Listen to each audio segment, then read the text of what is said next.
네, 안녕하세요. 안녕하십니까? 네, 예, 네. 또 이렇게 만났습니다. 요번 시간에는 좀 자기 이야기를 좀 이렇게 각자 했으면 좋겠어요. 네, 네. 궁금해 하더라고요. 음. 도대체 이 쪽진 화련 목사라는 분은 도대체 누구냐? 어? 그것도 도대체 또 저 아시는 분들은 어떻게 알게 됐느냐? 이렇게 물어봐요. 근데 솔직히 아직도 잘 몰라요. 지금 우리 방송할 때만 이렇게 만난 지 만난 지 얼마 얼마 안 안 돼서 잘 됐죠? 모르고. 10년 안 또 됐죠. 여기 우리 박두교 선생님은, 이제 알고 봤더니 제 학교 동문이더라고요. 네, 동문인데 학교 다닐 땐 정작 몰랐고, 오늘 처음 뵙게, 오늘 처음 뵙습니다. 뵙는데, 이렇게 훌륭하신 또 분이 계신지 몰랐는데, 우리 동문들이 다 훌륭해요. 예. 황교안도 있어요. 민족 선대, 민족 선대. 한국 철학 예. 하셨다는데, 한국 철학과 기독교는 많이 떨어져 있는데, 그렇죠. 당연히 떨어져 예. 있죠. 도대체 한국 철학은 뭘 공부하는 것이죠? 저는 알지만. 예. 그러니까 뭐 학교가 아무래도 학교 전통이 유학교. 성균관이다 보니까 이제 기본 중심은 아무래도 유학 중심이죠. 유학. 근데 이제 뭐 불교도 조금 배우고 예. 뭐 이제 근데 결국 대학 공부라는 게 자기가 해야지 뭐 학교에서 가르치는 거 이거 아니잖아요. 예. 근데 저 나름대로는 이제 사실은 이제 신학을 하기 위해서 예. 일부러 이제 그럼 신학을 하기 전에 뭘 공부해야 신학을 제대로 할 수 있겠냐를 네. 생각을 해서 애당초 이제 한국 철학을 하게 된 거예요. 네. 근데 이제 신학은 결국은 못했죠. 예. 그냥 개인적으로 따로 그냥 예, 이렇게 예, 했을 예. 뿐이고 전공으로는 하지는 못했는데 이게 저는 그래서 기본적인 게 그래요. 이 더더군다나 기독교라는 외래 종교가 저희가 기독교인인데 네. 외래 종교가 들어왔는데 우리의 어떤 문화, 우리의 역사 의식, 네. 종교 의식 또는 네. 그 무의식에 이르기까지 예. 그런 것들이 기독교에 반영되지 못하고 예. 오히려 그냥 무시당하고 깔아뭉개진 게 아니냐. 네. 적어도 누군가 하다못해 제가 이제 교사 출신이다 보니까 애들을 가르치려면 예. 그 애의 성향이 어떤지, 학습 수준이 어느 정도인지, 예. 어떤 방식으로 접근해야 얘가 더 잘 받아들일지, 예. 그 아이에 대한 거를 그만큼 알아야 네. 그걸 잘 전할 수 있죠. 거기에 맞춰서. 예. 그런데 그런 고려나 배려는 전혀 없이 기독교가 우리나라에 전파됐다라는 네. 생각이 뭐 제가 대학 가기 전에 결정했으니까 네. 이미 고3 때 그런 생각을 했어요. 예. 그래서 대학을 그렇게 이제 진학을 하게 된 거죠. 예. 그렇게 해갖고 뭐 이제 나름 이제 따로 예. 어차피 이런 걸 학교에서 가르치는 게 아니기 때문에 예. 혼자서 그냥 알아서 공부하면서 이렇게 왔으니까. 그러시고요. 예. 예. 그러면은, 아니, 제가 좀 반론을 제기하자면, 예. 어떤 우리가 갖고 있는 그 전통, 뭐라고 그래야 되나? 그 어떤 사상들? 예. 우리가 그 한국 철학, 철학적 그런 기반이 예. 그 위에 기독교가 온 것이지, 저는 이렇게 떨어져 있다고 생각하지 않아요. 그렇잖아요. 우리가 알게 모르게 우리가 생활 속에 이런데 그런 어떤 유교 정신도 있고 또 불교의 어떤 그런 정신도 갖고 있으면서 기독교가 왔지. 그렇지 않아요? 그거는 좀 다르게 생각해요, 저도. 그래요? 왜냐하면 저희가 일제시대로 단절되잖아요, 유교 사회가. 아니, 단절됐다고 해서 아니, 근데 오랫동안 오던 게 뭐 한 문화가 30 몇 년. 전혀 다른 문화가 들어와요. 그러면서 유교 사회의 가장 기본을 이루는 신분제도가 서서히 무너지기 시작하거든요. 신분제도는. 예, 그리고는 우리 민족의 정체성이나 뭐 이런 거를 생각해볼 여력이 없는 거예요. 그 36년 동안에. 그 다음에 미군정이 들어오죠. 이러면서 완전히 깨져요, 신분이. 그러니까 500년 유교, 그 전에 불교를 지탱해오던 그 정신적 기반이 완전히 무너진 상태에서 결국은 뭐냐면 일제시대 공부를 했던 사람들, 미국에서 공부해온 사람들이 한국 문화, 종교, 그 다음에 교육, 이 모든 체제의 기본을 세워요. 그러니까 그게 뭐냐면 없는 거예요. 우리 게 없단 말이에요. 이미. 없는 상태로 시작한 거예요. 이게 자연스럽게 우리 문화 풍토에 기독교가 들어와서 이게 이렇게 좀 어우러지고 이렇게 된 게 아니고 처음부터 없는 백지화되어 있는 상태에서 기독교가 정착했다고 저는 그렇게 보죠. 그래도 우리의 생각이나 우리의 사상이나 우리의 철학이 면면이 흘러는 왔죠. 제사도 지내고, 그 우더를 공경하고 부모님을 공경하고 것들이 이미 기독교에서는 예, 그런 어떤 유교 사상이라든가 입신양명이라는 어떤 제가 그런 이번 덕목이라든가 페북에서 예. 그거 썼더니 막 엄청 난리가 또 뭐 몇 사람들이 막 난리 나던데 예, 예. 카톨릭에서 몇 년 전인가 그 성인 예. 성인 한국 예, 성인 예, 추대했어요. 예. 그 중에 뭐다 이름이 기억났는데 그 사람이 누구냐면 예. 이 위패 태웠던 사람이에요. 위패를 태웠던 사람. 네, 위패를 예, 불태워서 예. 그걸로 인해서 죽었어. 예. 그래서 순교자로 성인이 됐단 말이에요. 예.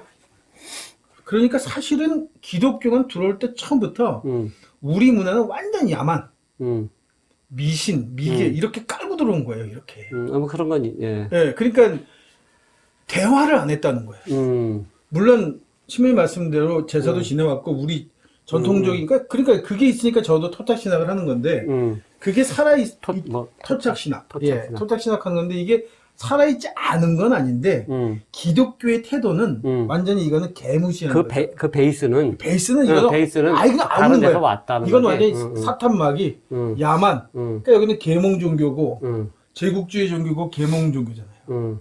그러니까 얘는 이게 절대적으로 옳은 건데 이게 또 절대적으로 옳다고 지지해준 게 뭐냐 하면 일제시대 이후 해방 이후에 한국의 교육과 모든 그 정점에 예. 소위 말하는 유학을 갔다 온 예. 친기독교적 성향을 가진 사람들이 예. 주도한 거죠, 이렇게. 그러니까 한국 문화가 꼽힐 수 없죠. 그러니까 우리는 음악 시간에도 서양 음악을 배웠고, 철학 시간에도 서양 철학을 배웠고, 국어보다는 영어 시험을 잘 봐야 하고. 저희는 우리 전통이라고 하는 건 배운 적이 없어요, 학교 다니면서. 사실은 한국말 외에는. 시간에. 네. 그 다음에 얼마 전에니까 국사도 안 가르치는 적도 있었죠, 한동안 또. 국사 시험에서 빼기도 하고. 예. 그러니까 한국 문화라는 게 어떻게 보면 예. 잠재적으로 아래 흐르는 물이었지 이게 가시화돼서 기독교와 한 번도 대등한 입장에서 대화를 해본 적이 없다. 교회 안에서는 적어도. 교회 안에서. 네, 교회 안에서 그렇다. 교회 밖에서야 뭐 그쵸. 아직도 예, 무속도 있고 예, 다 있지 그렇지만 예, 제가 보는 교회 교회 얘기하니까. 안에서는 단 한 번도 기독교가 예. 우리 전통 문화에 대해서 대등하게 봐주면서 대화를 하려는 시도를 하지 않았다. 성공에는 조금 그래도 한국의 앵글리칸 처치야. 그러니까는 오브 코리아가 맞겠구나. 오브 코리아라고. 오브 코리아야. 한국의 앵글리칸 처치야. 그래서 그 한국의 인 코리아가 아니라 오브 코리아. 그게 아마 맞을 거예요. 내가 개념은 이런 거예요. 그러니까 뭐니까 한국에 와서 한국화돼야 된다는 거거든요. 그게. 근데 한국화된 거 뭐 있어요? 저도 그게 궁금한데 뭐가 한국화돼 있지? 한국화돼야 된다는 거야. 그 근데 정도가. 이게 지금 제가 이제 우리 신부님하고 네. 이런 얘기를 잘못 나누면 네. 이제 공격을 당한다고. 공격 신부님이 저런 사람은 어떻게 신앙 얘기라 이럴 수 있어요. 네, 나는 근데 신학 분명히 오늘 공부하는 사람이 방송이지만 아니니까. 신부님하고는 신학적인 얘기는 단 한 차례 이전에도 해본 적도 없고 만난 것도 최근이고. 나는 신학 자체가 예. 없어요, 나는. 제가 잠깐 성공해서 일했었는데 그때도 토착신학 얘기는 한 적이 없고 토착신학은 사실 공식적으로 얘기한 건 2년밖에 안 돼요. 제가 그전에 마음에 품고지 얘기하지 않았어요. 근데 페북을 하면서 패친들이 3,000명이 넘어가면서 제가 조금씩 이야기를 해보니까 이제는 내가 얘기할 때가 됐다서 얘기하는 것 뿐이지 이거는 사실 어떻게 보면 처음 이렇게 방송으로 얘기하거나 설교로는 이런 형태는 처음이에요. 지금 말하는 한국의 오브 코리아의 의미가 뭐냐 하면 그거는 철저하게 뭘 뜻하는 거냐면 기독교 안에서 한국인의 삶을 얘기하는 거예요. 정말. 제 토착 신학은 우리 신을 얘기하는 거예요. 기독교가 포기 못하는 게 뭐냐면 한국에 들어와서 유대 야훼 하나님이라고 부르는 창조주와 예수라고 부르는 신의 아들 예수라고 그 신으로 두 개의 구세주로 삼위일체 신으로 상기는 그 신을 가지고 들어와서 이 안에서 이걸 기반으로 해서 한국 문화를 수용하겠다는 거예요. 저는 거꾸로 우리 신의 문화를 가지고 기독교의 문화를 수용하는 거예요. 우리 신이 뭐예요? 우리 신이 원래 우리가 전통적으로 믿어왔던 신이죠. 하늘님이라고 부르는 신. 네, 그게 원래 우리 이 민족에게는 신이 있잖아요. 우리도 원래 하늘에서 온 종족이고. 원래 우리 그 신화가 하늘에서 온 환웅과 3,000명의 무리가 내려와서 땅의 인간과 어우러져 살면서 만들어진 민족이니까 그러니까 우리는 원래 하늘에서 온 민족이죠. 천도교. 그 천도교도 그렇게 얘기하는데 천도교를 떠나서 근데 저는 사실 당근하고 관계 없어요. 우리 박사님하고 저하고 둘 다 박씨라 저희는 헛것에 알에서 나온 알에서 나왔어. 그래서 우리는 저는 당근하고 관계 없어. 그렇지만 한국에 전통적으로 이 반만 년 넘게 내려오는 가운데 우리 민족과 같이 쭉 해오는 신이 있단 말이죠. 이게 뭐냐면 성경이 무슨 얘기를 하냐면 저 포도나무 비유를 토착시작할 때 제가 얘기 제일 많이 하는데 포도나무 비유가 나와요. 참 포도나무에 가지를 붙였다. 자, 토착신학을 할 때 제가 가장 많이 쓰는 비유가 포도나무 접붙이는 이야기예요. 예. 자, 포도나무가 자, 우리 성경에 뭐라 했냐면 예수라는 참 포도나무 가지에 저 무슨 들포도나무? 예. 하여튼 뭐 그런 포도나무 가지를 붙였다. 예. 시원찮은 포도나무를 붙였다. 예. 탐스러운 열매가 열렸다. 예. 이거 농업적으로 보면 구라입니다. 가지에 붙은 나무의 열매가 달리지 뿌리에 달린 열매가 달리지 않아요. 뿌리는 양분을 빨아올리는 역할만 하지 가지에서는 가지에 달린 열매가 맺히는 게 정상이란 말이에요. 근데 성경은 거꾸로 설명한단 말이에요. 가지가 시원찮은데 뿌리가 좋아서 열매가 맺혔다. 근데 그때 농업 기술이 그만 발달하지 그거요. 못해서 그런 거 아니야? 접붙이는 문화는 굉장히 오래된 농법 중에 하나고, 네. 저는 그래서 이 비유를 쓴 저자에게 예. 숨은 이야기가 있다는 거예요. 왜냐하면 성서가 쓰여졌을 당시가 이미 로마 교회에 토착화되어 있을 때예요. 그게 복음서에 나오는 얘기인데. 이미 복음서 자체가 예. 로마에 들어와서 예. 상당히 토착화된 후에 쓰여졌단 말이에요. 복음서가 정리가 될 때. 그러니까 그 얘기는 뭐냐 하면, 원 가지가 뭐냐 하면 로마예요. 로마 문화가 꽃이 피는 거지. 근데 거기에 예수가 접이 붙었더니, 기독교가 접이 붙었더니 열매에 뭐가 열렸더라? 로마 문화가 열린단 말이에요. 알찬 로마 문화가. 기독교화된 알찬 로마 문화가 열렸단 말이에요. 그러니까 우리가 기독교 그러면 우리가 성서에 나오는 그 복음서에 나오는 아니면 서신서에 나오는 교회를 생각한단 말이에요. 로마 교회. 이건 이미 기독교가 아니고 기독교가 로마에 토착화된 종교예요. 나는 그런 식으로 한 번도 안 생각해 본 적이 없었어요. 그게 이미 토착화되어 있는 거예요. 이미. 왜냐하면 그 구절을 그렇게 토착화된 이유가 뭐냐면 부활절, 성탄절. 그러니까 전부 다 로마 축제에 맞춰져 있어요. 그 다음에 카톨릭이 제일 선호하시는 이 면병 들어올리죠. 이렇게 큰 면병. 예. 미트라교 종교의 태양신이죠. 예. 태양신의 미트라 종교의 풍습이 그대로 받아 들어와서 예. 로마 사람들에게 예. 예수님은 아폴론 이렇게 설명한 거예요. 그렇지 않으면 납득이 안 돼. 그 로마의 그 엄청난 자부심을 가지고 있는 민족이 예수라는 신을 받아들였는데 이 신이 누구라고 설명할 때 예수 이렇게 얘기하면 아무도 안 믿어요. 자기네들이 정복하고 다 개팔른 그 유대족 속에 이렇게 생각하는데 이걸 아폴론이라고 설명하는 거예요. 그래서 상징적으로 가장 눈에 보여지는 성체를 미트라 종교에 상징하는 아폴론을 상징하는 거죠. 이게 주님의 몸을 상징하게 되는 거죠. 그러니까 이게 뭐냐면 이게 이미 토착화됐다는 거예요. 들어와서 로마 종교에 와서. 자, 그러면 우리가 믿는 기독교는 정확하게 뭐냐 하면 로마에 토착화된 기독교를 받아들은 거란 말이죠. 토착 신학은 뭐냐? 로마에 토착하기 전 기독교를 똑같이 우리 문화의 뿌리에 접을 붙여 우리 예수를 열매 맺게 하는 거죠. 이게 토착 신학이에요. 그래서 이거는 기존 신학교와 기존 신학하고도 거리가 엄청 멀고 오늘 박 선생님 포스팅 있었잖아요. 출발점이 저는 약간 다른 게 저는 이제 뭐 신학을 공부한 사람이 아니니까 이 당시 전공자가 아니니까 저는 언제나 항상 여기 바로 지금 여기에서 출발을 해요. 아무래도 이제 전공 철학이다 보니까 지금 여기 나와 아무 관계가 없는 건 아무 의미가 없는 거예요. 쓸데없는 거죠. 그럼 여기서부터 출발해야 된다고 보는 거예요. 목사님은 이제 그 전통적인 이렇게 오지만 예. 나는 여기서부터 오히려 이제 거꾸로 이제 거슬러 가봐야 되겠죠. 예. 지금 나는 어떻게 형성됐는가? 예. 지금 나는 어떤 생각을 하는가? 예. 내 생각의 밑바탕엔 뭐가 들어있나? 예. 그럼 결국 우리의 민족의 예. 어떤 그런 것들이 이어져 내려오겠죠. 예. 그럼 이제 거꾸로 가는 거예요. 여기서부터 출발해서. 예. 그렇게 해갖고 나와 가장 이제 내 내면에 흐르는 내가 네. 알던 또는 모르던 예. 이게 무의식의 힘이라고 하는 것도 무시 못하니까요. 예. 그 모든 것들에 대해서 알아야 예. 뭐 어떤 종교를 받아들인다라고 할 때 예. 이것과 같이 이걸 조화를 시킬 거 아니에요. 근데 기독교는 이런 연구가 없단 말이에요. 이쪽 연구는. 목사들도 대부분 성경 공부는 많이 하는 것 같아요. 물론 안 하는 사람도 많지만 성경 공부는 해요. 근데 우리나라 사람, 바로 지금 여기 살고 있는 우리나라 사람에 대한 연구는 안 해요. 몰라요. 영어는 할 줄 알아도 한자는 읽을 줄 몰라요. 원어 성경은 읽어도 아, 한자는 못 읽지. 왜? 그럼 우리에게는 관심이 없다 이거예요. 이게 결국 뭐냐? 너네는 야만인이니까.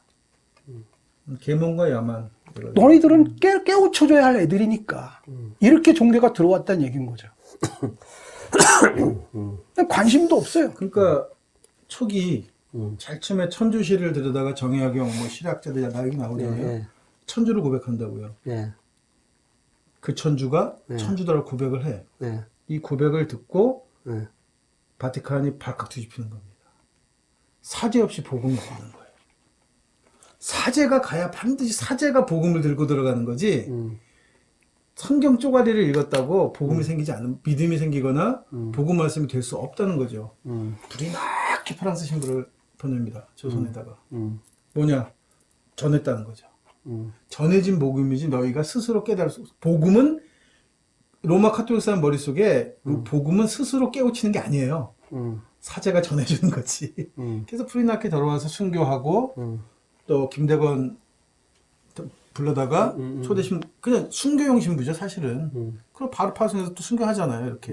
이렇게 해서 그 위에 그 사제가 전한 복음의 씨앗과 순교의 피 위에서 예수가 탄생하는 거지. 천주시라는 책을 읽고 신학자들이 책을 읽고 천주는 하나님이시다 고백하는 거는 불가능하다라고 생각했던 거죠. 이게 안타까운 거예요. 왜냐하면 거기에 나오는 천주하고 기독교가 말하는 하나님하고는 다르다. 완전히 다른 존재거든요. 이 존재가. 그러니까 이것과 이것의 공통점을 찾아서 아까 말씀하신 대로 한국 우리가 갖고 있는 그 정신이나 문화적인 바탕 아래서 하나님이 누구다라고 보는 거죠. 그게 토착 신학이에요. 네. 그러니까 이제 저 같은 경우는 예수가 누구냐고 물어봤을 때 예. 누구냐? 2000년 전 팔레스타인에서 태어났던 그 청년 예수. 그 예수는 유대인들의 예수고. 그 다음에 바울이 자기가 다메섹에서 만나서 꼬꾸라지고 만났다는 예수는 로마인들의 예수고. 그렇다면 우리는 우리 역사 속에서 내 예수를 찾아야만 한다. 반드시.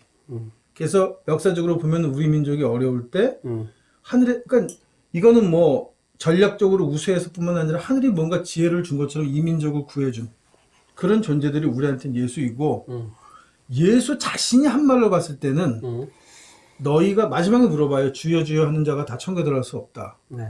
그러면서 너희 들어오는 사람 보고 너는 내가 목마를 때 언제요? 우리 주변에서 목마르고 가난하고 어려운 사람이 나였다. 예수였다. 이렇게 얘기하잖아요. 예. 그러면 그렇게 본다면 우리한테는 저한테 예수는 그래서 이웃이다. 제 도움을 필요로 하고 제가 보살펴야 될 이웃이 곧 나에게 예수다. 그래야 그 예수를 만날 때마다 2000년 전 예수가 부활하는 거예요. 부활의 삶이 현실이 되는 거죠. 이렇게 날마다. 네. 그 예수가 다시 올 때까지 기다리는 게 아니고 네. 제 예수는 매일 내가 만나는 새로운 사람들 속에서 이웃들 속에서 끊임없이 부활하는 예수를 우리가 만나고 있는 것이다. 저는 이제 그렇게 이게 이제 제가 생각하는 토착신학의 기반이에요. 뭐 크게 다르지는 않는 것 같은데. 크게 다르진 않는데 원칙적으로 다른 아니 거죠. 그게 뭐 그렇게 그 얘기하는 것도 뭐 별 예. 예. 조금 다 동의하는 것 같은데. 동의 못한다. 그러니까 이제 그걸 이제 학문적으로 이 신에 대한 관점, 신관으로 그냥 단순 비교를 하면은 예. 완전히 다르거든요. 예. 신관만 갖고 얘기하면. 예. 그러니까 뭐 기독교는 뭐 유일신론 이렇게 얘기하잖아요. 예. 근데 우리나라의 어떤 전통 그러니까 우리 한국 철학적으로 한번 얘기해 보세요. 신과는 예. 뭐라고 정의하기가 조금 어려워요. 네. 대부분은 다신론적인 성향이 강해요. 네. 근데 범신론 쪽은 아니고. 네. 근데 그렇다고 100% 다신론이냐 그것도 아니에요. 예.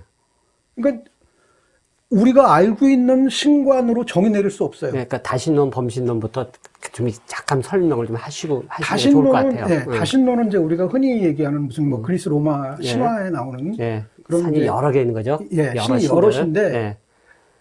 뭐 신에는 뭐 그 신 안에는 자연신도 있고요. 예. 또는 뭐 문화, 사회 예. 이쪽을 관여하는 신도 예, 예. 있고요. 생사화복 예. 이런 걸 다루는 신도 예, 있고요. 예. 그 다음에 조상신 예. 이것까지 들어가요. 예. 이렇게 보면은 비슷해요. 예. 그런데 문제는 뭐냐면 이 다신론 안에서는 이 신들이 서로 경쟁을 해요. 예. 우리나라는 그런 게 없어요. 예. 그럼 우리나라는 범신론 쪽 아니야? 어디에도 신이 다 근데 내재되어 이제 있다는. 범신론은 예. 범신론 다시 말씀드릴게요. 예. 범신론은요. 예. 먼저 이 편재성이 있어야 돼요. 예. 편제. 예. 예. 모든 곳에 유비쿼터스. 예. 다 있어야 돼요. 예. 어디에도. 그다음에 꼭 한 가지 또 같이 동등하게 추가되는 게 뭐냐? 동일성. 예. 그 신은 컵이다. 예. 만약에 신이 컵 안에 있다면 신이 컵이고 컵이 신이 되는 거예요. 어. 이게 동일성이 돼요. 그건 다르지. 우리가. 그러니까 범신론 이건 오히려 전혀 아무것도 아닌 거죠. 우리하고는 전혀 관계가 없죠. 그런 면에서는. 이 두 가지가 조건이에요. 범신론은. 그러니까 완전히 다르죠.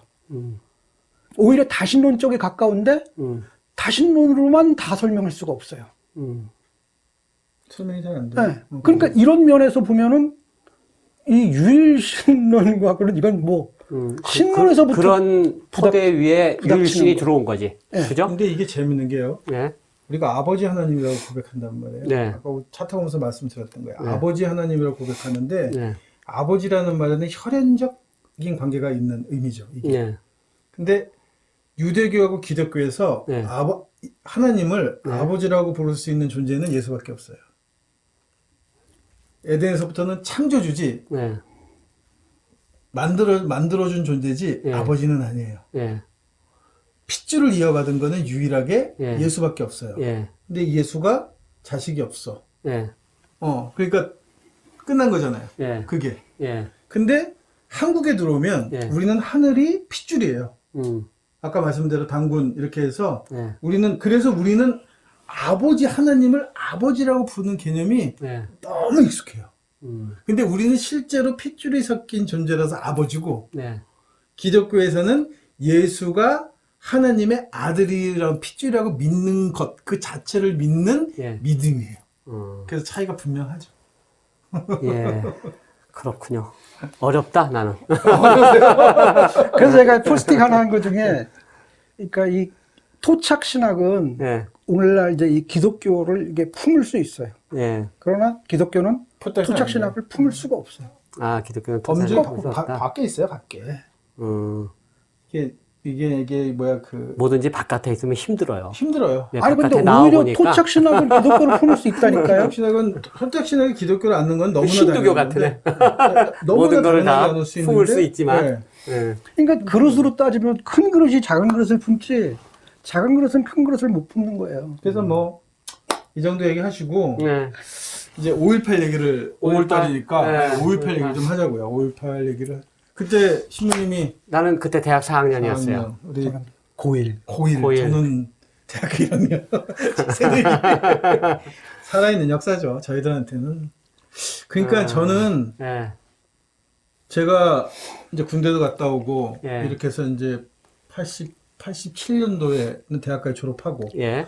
그때까지 제 대학생활 전체는 다 광주예요. 그 무슨 소리야? 광주. 학생 운동이었단 말이에요. 아, 그 주도하는 인물들이 다 광주 출신이야. 얘네들이 제 친구기도 하고 실제로 광주에서 다쳤던 애들이기도 하고 내 가족 중에 누가 죽었던 애들이기도 그러니까 하고 5.18과 관련 있는 예, 실질적으로 예, 자기가 피부로 느꼈던 아이들이 예, 학생 운동을 주도했어요. 예, 그러니까 여기는 이데올로기가 아니에요, 이게. 이게 무슨 주사파니 뭐냐는 이데올로기 이전에 예, 광주라고는 실질적인 사건이 학생 운동을 주도했기 때문에 예. 이게 뭐 여기는 빼도 박도 못하는 거예요. 학생 운동은 아니었고, 그 전체 뭐 시민 운동이었으니까. 아, 처음엔 학생으로 시작했지만, 예, 제 대학가, 제 대학을. 그래서 저는 83년도에 군대를 갔거든요. 예, 가면서 그랬어요. 예, 군대 갔다 오면 좀 조용해져 있겠지, 세상이. 예. 갔다 오니까 어, 서울의 예. 봄이 시작되는 거예요. 서울의 봄. 갔다 오니까. 예. 그래서 어떻게 보면 예. 저희는 육시방쟁이지. 그러니까 지금 고등학교 애들 얘네들이 세월호를 떼어낼 수 없어. 얘네들의 삶을 전체를 보면 얘네들의 삶 속에 이 세월호라는 게 굉장히 깊이 자리 잡고 있어요. 예, 그러니까 저희 세대한테는 예, 5.18이야. 5.18이 깊게 자리 잡고 5.18 있고, 육시방쟁. 그다음에 이제 우리 아버님 세대 때는 4.19가 4.19. 4.19, 6.25 동란, 동란, 4.19 이게 광복. 예. 그렇지 이게 깊이 자리 잡고 예. 있고. 그러니까 저희 세대를 이해하려면 5.18을 모르면 예. 이거는 이해가 불가능하다고 봐야지. 아, 근데 아직도 5.18에 대한 다 역사적으로 다 규정이 되고 재판도 받고 심지어는 그 정신이 네. 법에까지 이렇게 되어 있음에도 불구하고 다른 소리 하는 사람들이 있단 말이에요. 거부하죠. 다른 소리 하는 사람들이 그냥 저 무지대기 이런 사람들이 아니라 한때는 국가를 운영했던 사람, 판검사들, 언론인들 이런 사람이 그런 다른 소리를 한다는 게 참 보면 참 기가 막혀요. 아직도 그런 소리 한다는 걸 보면요. 그러니까 이제 과연 광주가 폭동이었냐 하는 거죠. 네. 결국은 막판엔 폭동이 된 거죠. 왜냐면 서로 총질하고 네. 그렇죠. 무정부. 군인하고 네. 시민군하고 서로 총질을 서로 했으니까 네. 그 자체로만 보면은 폭동이라 부를 수도 있고 밀란이라 부를 수도 있고 뭐 네. 뭐라고 부를 수 있는데 네.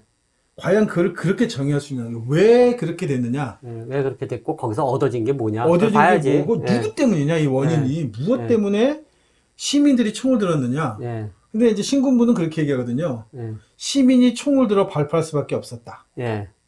근데 역사적인 사실은 네. 공수부대가 발표하기 시작하면서부터 시민이 네. 무장했다. 네. 이거는 이 역사적 사실만 놓고 보면 네. 이렇게 믿으면 폭도예요. 네. 이렇게 믿으면 여기가 개헌군이 살인마들인 거고. 네. 근데 이게 역사적으로는 먼저 발표한 게 맞다고 하는 것 같은데, 네. 이게 쉽게 안 바뀌네, 이게.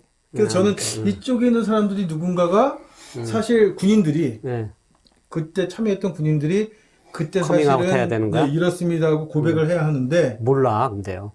모를 것 같아요. 모르는 그냥. 거야. 그건 모르는 왜냐면 거야. 저쪽에서 내가 그 사람들도 잘 모르는 거죠. 그쵸, 거기 아는 사람 정도 된 사람들은 자기의 안위를 위해서 얘기 안 할 것이고. 그거나, 베트남 갔다 와서 한국 분들이 저지른 만행이 많다는데, 그거 얘기하는 사람들 거의 못 본 것 같아요. 글쎄, 그런 거나. 그냥 뭐 도로나 이런 얘기 내가 살기 위해서 이렇게 했다고 또 얘기할 것이고. 월남전은 이제 뭐, 그러니까 그냥 나 하나 입 다물면 된다는 그런, 그러니까 뭐랄까요. 그냥 거대 그 전쟁이라고 하는 어떤 그런 진짜 비극 속에서 그쵸. 벌어지는 어떤 개인의 어떤 그런 문제라면 이건 공권력 자체가 국내 더더군다나 자국민을 상대로 이게 뭐 용병이 아닌 다음에야 그렇게 할 수 없는 거죠. 내 나라 그렇죠. 국민을. 그래서 이제 미군이 한국군 평가할 때 자국민을 상대로 저 정도로 전투를 벌일 수 있다면 저 군대는 악마들이라는 거죠. 군대 자체가.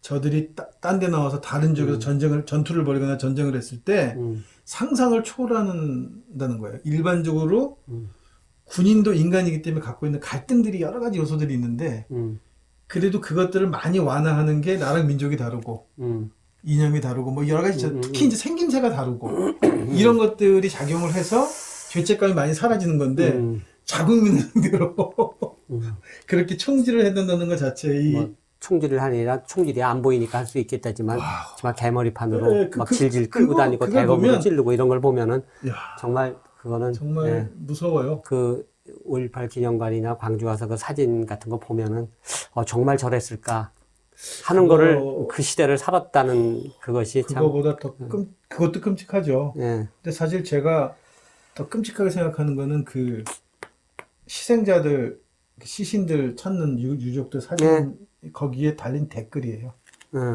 댓글에 정말 그게 막 지도 화가 나는데 홍어가 상했는지 꼼꼼히 살펴보는 전라도 뭐 전부 뭐라고 있어요. 그렇게 말하는. 이거는 있을 수 없는 얘기죠. 아무리 이념적으로 내가 저쪽이 싫어도 죽은 자기 자식들, 형제들 찾는 그 사진 앞 밑에다가 홍어가 상했는지 꼼꼼히 살펴본다는 그런 댓글을 어떻게 달 수 있냐는 거죠. 인간이 돼가지고. 이게 아까 이게 5.18이 갖고 있는 그 무슨 내부적인 문제라든가 진실성의 문제 아니면 상황적인 문제라든가 이런 거를 다 접어두고 어떻게 그런 댓글을 달 수 있을까? 반인륜이라고 그쵸, 하는 그런 인간을 거부하는 말의 무게를 몰라요. 네, 그러니까요. 너무 끔찍한 거예요, 이거는. 이거나 저는 이거하고 동일하게 보는 게 뭐냐면 예수천당 불신지옥입니다. 그래서 저는 기독교를 개독이라고 부르는데 찬송하는 이유 중에 하나가 뭐냐면 그 구호. 너무나 우리가 흔히 들어서 당연하게 느끼는 그 구호 안에 홍어가 상했는지 꼼꼼히 본다는 게 들어있는 거예요. 안 믿었기 때문에 너희는 지옥에 가야 한다. 이렇게 단정지어서 네가 어떻게 살았든 상관없이 예수를 안 믿었다는 이유만으로 지옥에 보내겠다. 이 논리 구조가 똑같다는 거죠. 그래요. 저는 5.18이 내가 대학교 4학년 때였고 3학년 때 이제 11.6 그다음에 그 12.12 사태 뭐 이런 거 보면은 그런 어떤 역사적 사건들을 좀 반대편에서 겪어봤어요. 저는 신군부 쪽에서. 예, 신군부 쪽. ROTC였고 네. ROTC 2년 차 때였고 그다음에 인관에서 소대장을 24단에서 했어요. 박준병 그 광주 사태 진압했던 들어갔던 그 부대에 있었고 그래서 제가 그 사람 가서 들은 이야기, 교육받은 거 맨날 보는 그 이제 교육 자료들 또 그 대원들 중대원들한테 가르치고 이런 좀 반대편 쪽에서 있었죠. 저는 한참 후에 실상을 알게 됐어요. 한참 후에 후배들한테 이야기 듣고 그다음에 사회에 나와서 이제 서울의 봄 이제 육시방쟁 그걸 보면서 그때 이제 그런 거를 접하면서 알게 됐지 그 전에는 몰랐어요.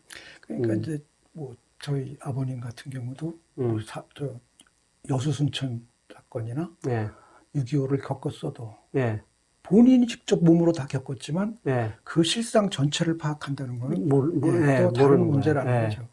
내가 본 거, 들은 것만 했는데 그 들은 게 부정확할 뿐더러 왜곡된 거를 듣고 그거를 그렇게 교육받았으니까. 저희 교회 김성은 장로라고 있잖아요. 그 해병대 사령관이었던. 그래서 저기 뭐 두만강인가 압록강까지 갔다가 후퇴했던 그 양반 그 장로님이 한번 간증하러 왔어요. 그래서 그때 이제 엄청 감정이 업됐어.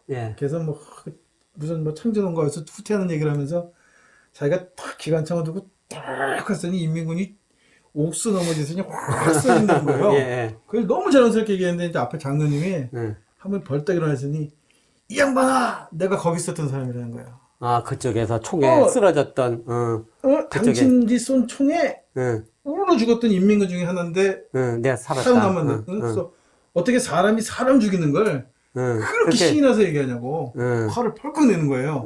그러니까 이제 갑자기 분위기가 숙연해지긴 했죠. 근데 이제 이 양반은 당황스러운 거야. 내가 군인으로 인민군 쏴주는 게 뭐 이렇게 큰 잘못이냐. 그러니까 이제 그런 시각적 차이. 자기가 선이고 악을 없앤 거지. 그 차이가 분명히 있단 말이에요. 그런 이 시각적 차이 같은 거를 개인적으로만 자꾸 생각을 하는데 우리가 예수를 믿는다라고 한다면 예수가 이 노아의 시대에 대해서 평가를 한단 말이에요. 그때 그 시대의 징조를 잊지 못하고 너도 나도 시집가고 장가가고 바로 그때가 뭐였냐? 멸망의 때였다. 이렇게 얘기한단 말이죠. 그러면 적어도 예수쟁이라면 네. 지금 나의 어떤 관점, 네. 뭐 이념적 관점 이런 거보다 시대 전체의 흐름 속에서 지금 이 시대가 요구하는 게 뭐냐? 시대 정신을 읽지 못한다면 네. 사실상 이건 예수쟁이라고 보기 힘들다. 그렇죠. 그렇죠. 동의합니다. 예. 네. 그러니까 조금만 더 이 눈을 좀 크게 해갖고 역사 속에서 바라볼 수 있는 거. 그런 안목이 어떻게 생겨날까? 신앙심으로 생겨나는, 단지 신앙심으로만 생겨나는 것은 아닐 것이고. 신앙심은 오히려 생겨나지 않아요. 예. 오히려 가리죠. 가리죠. 더 가려지나? 신앙은 가려지지. 예. 나도 그런 생겨나지 걸 않아요. 생각한 건 한참 후에 한 4, 50대 정도 돼서 그런 게 눈이 이렇게 바뀐 것 같지, 시각이. 제가 이런 경우에서 아마 동문 중에 같이 공부한 사람 중에 맹강현이라고 아마 비슷한 연배일 것 같아요. 예, 예. 제가 그 성대 학군단에도 있었어요. 교관으로. 그때 제가 사찰했던 애예요. 이렇게 도포 입고 다니고 그랬는데. 아마 저보다 한 학번 위인가 아마 도포 그럴 입고 거예요. 다니고 맨날 수배해서 그때 그 당시에 이제 학교 교종에 이제 경찰들이 사복 입고 네, 쭉 있을 때거든요. 예. 그때 이제 저는 교관으로 있으면서 그 학생을 내 사찰 대상이었어요. 그래서 맨날 군인인데, 현역 군인인데 대위때였어요. 그걸 써가지고 보고서를 써서 그걸 어디다 보냈는데 그게 아마 지금으로 얘기하면 보안사나 기무사일 거예요. 예. 기무사. 그렇게 뭐 보내고 그래서 몇 명을 있었는데 그 중에 한 학생이 그 맹강이라는 학생이었어요.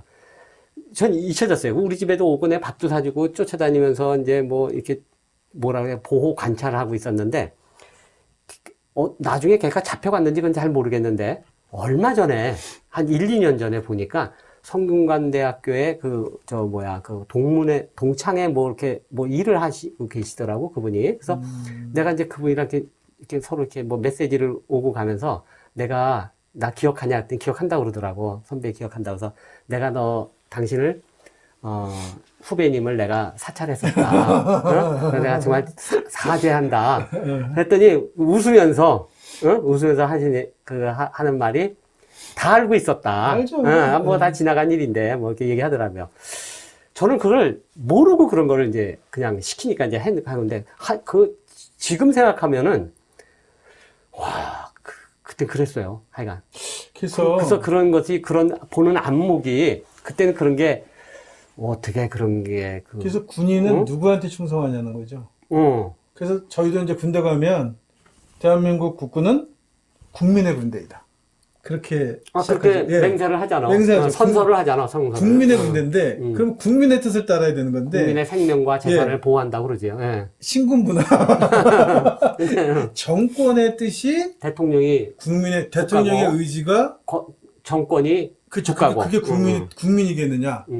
결국 그 얘기는 어떻게 보면 우리 민주주의인데 그런 일이 있을 때만큼은 짐이 곧 국가고 법이고 이렇게 그러니까 과연 군인한테 양심 선언을 할 수 있느냐 군인이 안 된다니까. 이게 그거를 안 되는 것 때문에 이게 굉장히 하는 순간 매장당하고 네, 죽을 수도 있고. 그러니까요. 영원히 내 인생이 망가지는데. 저는 그래서 이 크리스천이라고 하면 지금 아까 말씀드린 그런 시대 정신이라고 하는 건 결국에는 우리가 역사를 아는 수밖에 없다고 봐요. 그렇죠. 그러니까 성서 읽기 전에 역사 공부를 좀 먼저 하는 게 그게 순서가 아닐까 싶어요. 그래야 그거는 이제 예를 들어 구약을 읽으면 이건 뭐 다 유대 역사 속에서 나오는 내용들이잖아요. 물론 하나님과의 관계가 있지만 그 우리 역사 속에서는 우리 역사는 하나도 모르는데 유대 역사는 줄줄이 깨면서 이때 이렇게 하나님을 만났지 이게 과연 옳은 거냐? 왜 우리 역사 속에서는 하나님을 못 만나? 그러면은 만약 성서에 나오는 그 구약 성경에 나오는 유대 역사 속에서만 하나님이 계시다면 그건 크리스천들이 하나님을 제한하는 거잖아요. 하나님은 무소부재하시다면 시대를 초월해서 있다. 네. 시대를 초월해서 왜 우리 역사 속에는 하나님이 없냐고. 터탁신학은 그 얘기 하는 거예요. 그래서 그러니까 우리 기독교를 알기 전에 내 종교를 먼저 알아야 하고 기독교 문화를 알기 전에 우리 문화를 먼저 알아야 하고 서양 철학을 하기 전에 동양 철학을 먼저 해야 하고 근데 힘들어질 것 같아요 갈수록 왜냐하면 아이들이 동양 철학은 안 배우거든요 이렇게 얘기하시지만 사실은 우리 머리 구조가 우리 사고하는 구조가 굉장히 서구식이에요. 뭐 그렇게 교육을 받았으니까. 예, 그러니까 그렇게 교육을 받았기 때문에 네. 그러니까 이제 우리식으로 생각한다는 거는 네. 거의 불가능한 거죠. 이게 거기다 여기다 이제 더군다나 기독교까지 믿으면 네. 딱 굳어지는 거예요. 사고 구조가. 그러니까 이게 절대 안 오히려 우리의 것이 좀 낯설어요. 낯설죠. 처음에 그 학교 가서 그 쪽진 머리에 하얀 조고리에 까만 치마에 그 쪽진 머리에 그 교수님들이 그 유학대학이 우리 이제 교양과목으로 들어야 되니까 예. 너무 이상한 거야. 이상하죠. 젊은 선생님들도 무서운 거야. 이 말 붙이기도 힘들고. 근데 그걸 이제 우리는 한 20학점씩 짜야 되니까 이제 그걸 이제 한 2년 동안 배워야 되니까. 근데 그 이상했어요. 그 낯설어요. 그게 오히려. 굉장히 빨리 서구화됐어요. 우리 남쪽. 소크라테스, 아리스토텔레스는 친근한데 오히려 우리의 그런 거를 배울 때는 정의라고 상당히, 생각하면 플라톤의 정의가 낯설었어요. 먼저 생각나지. 예. 우리 쪽에서 그러니까는 정의가 누구인지는 모르잖아. 우리의 사고도 그런 식으로 하는 거죠. 그렇죠. 사고도 그런 식으로. 그러니까 정의. 기독교가 굉장히 번성할 수밖에 없는 구조인 거예요. 그래서 저는 전통 한복은 안 입습니다. 제가 이렇게 한복을 입고 다니는데 저는 꼭 이렇게 개량이라는 붙은 개량 한복을 입어요. 왜냐하면 뭐 사실은 우리 생각은 개량되어야 하죠. 우리 철학도 이미 철학이라고 부를 만한 것들 또 굉장히 사실은 뭐 500년 유교 아니면은 종교도 그렇고 예. 여기서 결국은 새로운 것을 도출해내지 않으면 예. 여전히 불편한 거를 그냥 불편한 것이 우리 것이라고 감수하면 발전이 없는 거고 예. 불편한 것을 좀 더 우리 몸에 맞게 개량시켜내고 재고백, 종교 같은 경우는 재고백해내야 되고 예. 이게 이루어지지 않으면 이게 동시에 이루어지지 않으면 예. 그러면은 결국은 아까 말씀하신 썩는 사과 가장 밑에서 썩는 사과가 그 역할을 하는 거죠. 뭐 살아서 숨 쉬지 않고 움직이지 않으면 썩는 거지. 뭐. 예, 그렇죠. 그건 뭐 생각이나 그거는 뭐 뭐든지 다 똑같은 마찬가지죠.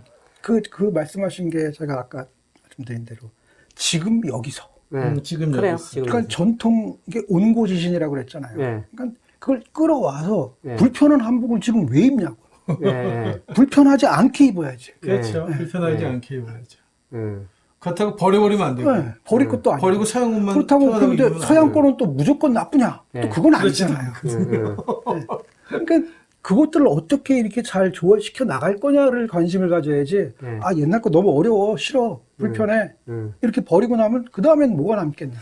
그러니까 결국에는 교육이라는 것도 다 그럼 뭐야? 우리가 받은 교육 어려서 서부 영화 많이 봤어요? 예. 언제나 백인 총잡이는 내 편이고 인디언은 나쁜 놈이야. 나쁜 놈이지. 네. 거의 박수 치고 주고. 그죠? 그럼 뭐예요? 그런 게 뭐야? 식민주의, 제국주의적인 거란 말이에요. 폭력이란 말이죠. 상대에 대한. 왜 인디언 땅 자기네가 뺏겼는데 우리는 왜 그런 교육? 그러니까 누가 물론 그렇게 가르치진 않았지만 그렇게 만들어진 영화를 보고 자랐잖아요. 그러니까 세뇌 나가는 거. 백인이니까 우월한 거고 인디언은 열등하고 야만적인 거고 자기네 걸 뺏겼음에도 불구하고 우리는 알게 모르게 그렇게 교육을 받아왔다는 거죠. 그러네. 그러니까 조선을 그렇죠. 밥 없는 왕조로 많이 얘기해요. 그래서 무슨 얘기하면 조선이 망할 만해. 당일 잘 망했어 이런 얘기를 하는데 사실 구한말 보면 원래 그 관료들이 주로 입던 옷이 관복이 있는데 관복 네. 말고 보통들은 분홍색 관복도 분홍색 관복을 입었더라고요. 소매 이렇게 넓은 거. 이러다가 신문물이 들어오면서 검정색 한복으로 바뀌고 네. 소매가 좁아집니다. 이렇게. 그러니까 이미 조선도 새로운 문명을 받아들여서 불필요하다고 생각하는 걸 개혁하는 시기였던 거예요. 하나 둘씩. 근데 사실 의복을 바꾼다는 게 쉽지 않거든요, 이게. 근데 딱 왕명이 떨어지면서 그래서 문제 근자에 보면은 드라마 보면은 관료들이 까만색 관복에 이렇게 짧게 입는 이게 이제 이미 개량된 거예요. 이렇게. 그러니까 이제 우리는 그렇게 개량시키고 우리 거를 변화시킬 기회가 없이 그냥 외놈 들어오고 양키 들어오고 말살되고 그게 100년이에요. 100년 더 됐죠 이제. 이러고 나니까 이제 와서 찾으려니까 요새 들어서 가끔 퓨전 음악, 요새 뭐 국악 음악 같은 거 조금씩 나오잖아요, 이렇게. 근데 저는 한국에 무슨 뭐 조수매 같은 유명했던 성악가도 있긴 해요. 예. 근데 한국이 유명한 클래식 성악가를 못 내는 이유는 한국 목소리는 창이 어울리죠. 창을 기본으로 한 바탕에서 오페라를 부르면 진짜 세계적인 성악가가 나오는 거예요. 근데 우리는 어려서부터 서양식 창법을 가르쳐요.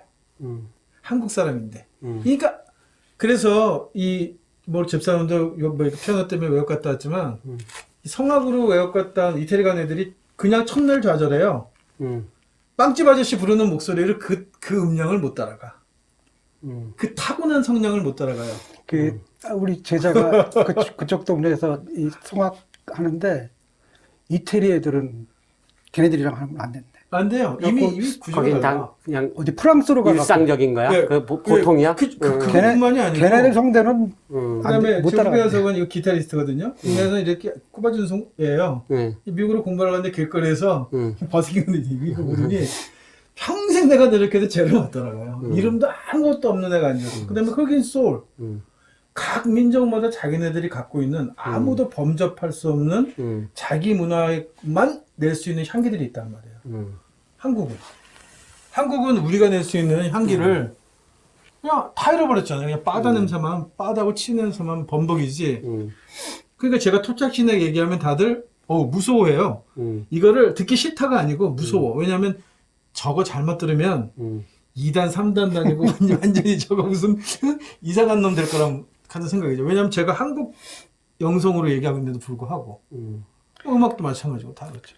사람들이 생각하는 게 우리에게 영향을 준 거로는 그 유학 이것만 많이 떠올리거든요. 네. 사실은 그 이전까지 더 거슬러 올라가야 돼요. 네. 불교도 있고 더더군다나 무교도 있고 많죠. 우리의 이 무의식까지 지배하는 그런 것들 샤머니즘도 있을 거고. 네, 그렇죠. 네.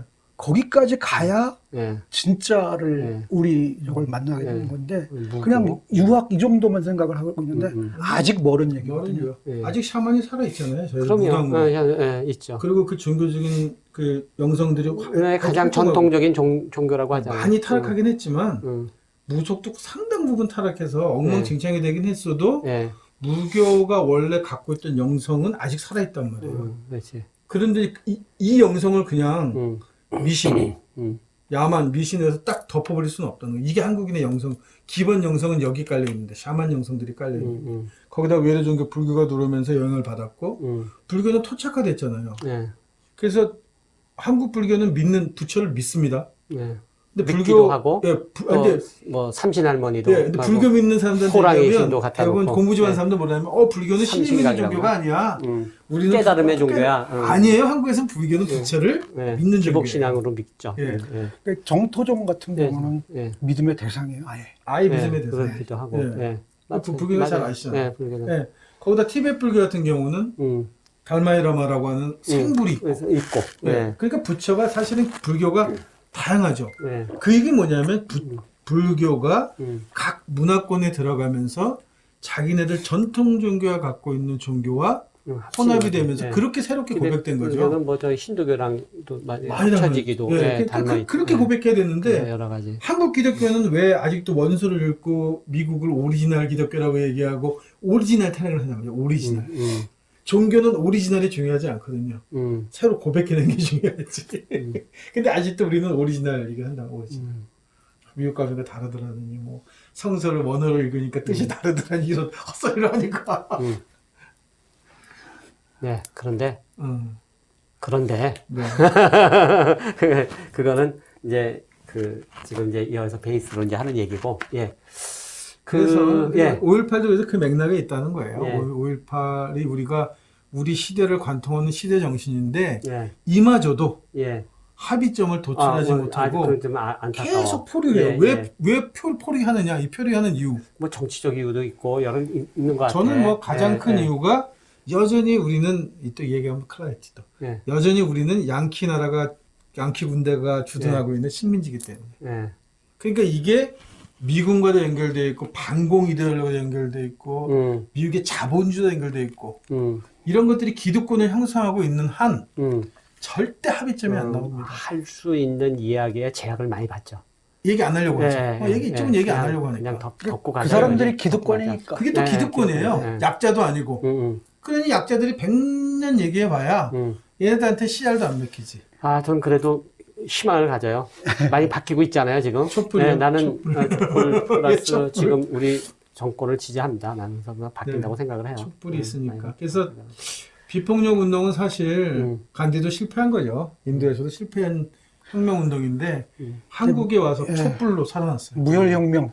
무혈혁명. 그럼 난 대단한 거죠. 대단한 거죠. 이거는 세계 역사적으로 단 한 번도 찾아볼 수 없는 사례예요. 무혈이라고 더 나가서 그냥 평화로 바꿔버린. 예, 정말. 저희는 데모 세대니까 그때 이제 한참 탄핵 촛불 들 때 나갔단 말이에요. 화상 같이 갔었죠. 같이 갔었어요. 그리고 처음에 우린 뭐라 하냐면 이래가지고 뭐가 바뀌겠어. 유모차 끌고 다니고 고등학생들 백 메고 와서 구경하고 이거 뭐야 이랬어요? 전경차 앞에서 이렇게 하고 사진 찍는다고 바뀌겠어 세상이? 답답한 거예요. 이렇게 많이 화염병을 던져야 되는 거야? 촛불을 들고 그냥 청와대로 불태워놔 이거 밀려 들어가면서 끝내야 되는 거 아니야? 뭐 이랬는데 답답했죠. 근데 이게 이기더란 말이에요. 그래, 맞아. 그게 더 센 거야. 이게 이기더란 말이에요. 이게 이기고 나니까 국민적 합의가 도출되는 거예요. 되고 업그레이드 됐어. 모든 것이 한꺼번에 그러니까 다 올라가 버렸어. 기대치가. 민주화 운동이 네. 솔직하게 얘기하면 한국의 민주화 운동이 네. 이 약간 색깔이 빨간 그죠? 색깔 그 의식화된 대학생 애들을 중심으로 이끌어져 있었어요. 예. 좌측 성향을 갖고 있었다는 거죠. 정확하게 보면. 예. 그래서 그 친구들이 민주화 운동을 끌고 가면서 예. 늘 합의되는 도출점이 안 찾아지는 거예요. 예. 내가 좌측이 아니면. 근데 촛불이라는 게 뭐냐면 좌우가 없단 말이에요. 아, 맞아. 예. 좌우가 없이 예. 아이들이 죽은 죽음이 억울하다. 예. 이걸 밝혀내야 돼. 예. 이걸 감추는 자가 죄인이다. 예. 이렇게 시작돼서 예. 결국은 뭐냐면 이념이 사라진 상태로 예. 이념이 주도하는 게 아니고 예. 국민적 합의가 주도하는 예. 이 힘이 됐단 말이에요. 이게 진정한 비폭력이죠. 이데올로기가 아니거든요. 그게 이번 선거에서 이게 나타난 드러났고. 게 예. 이 저쪽 지원을 하는 사람들이 41.75%인가? 그리고 이쪽 민주당이 49몇 %. 그렇게 됐었어요. 차이가 별로 안 나요. 그런데 결과가 이렇게 나온다는 거죠. 예. 그러니까 이거는 이념의 문제가 이제는 더 이상 아니에요. 이쪽도 안 바뀌는 이쪽도 또 안 바뀌는 고정층이 있는데 예. 이 가운데가 촛불을 들었다는 거예요. 예. 촛불. 이게 결국은 이쪽도 언제든지 선거하면 이만큼은 나와요. 똑같이. 그렇죠. 이 숫자가 어디를 손들어 줄 거였는데 이쪽이 예. 촛불을 든 사람들이라는 거예요. 이게 예. 촛불이 뭐냐면 이 사람들한테는 예. 이념이 아니고 예. 보편적 정의가 중요하다는 거예요. 그지. 그러니까 상식인 거죠. 상식이 중요한 거죠. 이게 진정한 이게 시민혁명이고 이게 비폭력인 거죠. 맞아요. 이데올로기를 끌어가는 게 아니기 때문에. 그래서 저는 기독교도 여기에 초점을 맞춰야 한다. 기독교에서 촛불이 들려져야 하고 기독교가 가장 상식적으로 될 때, 네. 가장 상식적일 때 네. 기독교가 살아날 활로가 열린다. 네. 이거를 교리도 아니고 복음도 아니고 이런 이상한 걸로 끌고 가지 말고 기독교가 이제 상식화되자. 그러면 답이 나온다. 저는 그렇게 봅니다. 예, 하여튼 감사합니다. 오늘 뭐 여러 가지 얘기 많이 했네. 하고 우리 여기 여러분들이 이제 그만하라는 것 같은데. 이 목사님이 안 계시니까 제가 많이 떠들게 되는구나. 역시 개신교 목사 많이 질문하는 거 봐요. 우리 박부희 선생님 뭐 마지막으로 뭐 한 말씀 해주세요. 좋은 말씀 한번. 아니 많이 알지도 못하고 근데 그냥 좋은 사람, 예. 그냥 좋은 이야기들 그냥 많이 들으려고 이렇게 와서 같이 이야기 좀 나눠봤습니다. 감사합니다. 예. 아이고 오늘 멀리서 오셔서 정말 감사합니다. 저도 여기 멀리 왔어요. 오셨어요. 너무 좋은 곳이네. 네, 감사합니다. 우리 다음에 또 한번 모시고 다음에는 예. 죄에 대한 얘기를 한번 하고 죄에 대한 얘기를 예, 한번 하고 이정희 목사님이랑 한번 그 죄에 대한 얘기를 하고 목사님은 있으니까. 전통신학에서 죄를 얘기하시고 예. 저는 토착신학 입장에서 예. 보는 죄 얘기를 한번 하고 예. 그래서 뭐 또 기회가 되면 예. 또 뭐 박사만 모시고 예. 이쪽은 평신도 완전 평신도 예. 개신교 목사 둘 예. 그 송혜 신부님 한번 예. 이렇게 해서 또 한번 또 뭘 또 그래요. 한번 뭐 해보든가 얘기하죠. 뭐 그렇게 하든가 뭐 예. 하는 거죠 뭐. 예. 알겠습니다. 감사합니다. 예, 오늘 이렇게 와서 수고하셨습니다. 고맙습니다. 네. 네.